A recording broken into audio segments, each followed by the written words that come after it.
приятели, това съм аз Блогшоп и днес ще ви покажа как да си направите една проста редстоун система, с което вече ще приключа редстоун уроците и ще почна нова поредица, едно яко оцеляване.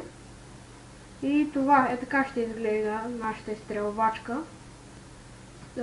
Редстоун системата, с нея ще можете да се изстрелвате във въздуха и ще видите сега как действа и после ще ви покажа как да си направите такава.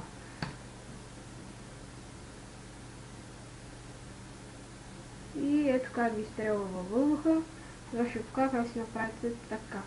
Правите един кръст, ето така, дупка. И слагате динамита, ето така. А тук една кофа с вода. Тук едно купче, каквото и да е, няма значение. И почвате да заграждате ето така с редстоун.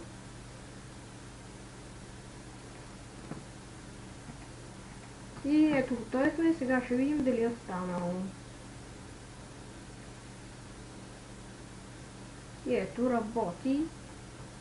И това беше от мен. Днес ви показах как да си направите изстрелвачка с редстоун система и очаквайте на хубаво оцеляване, което ще почна да снимам на него, ще почна да покажам как да оцелеете и такива неща.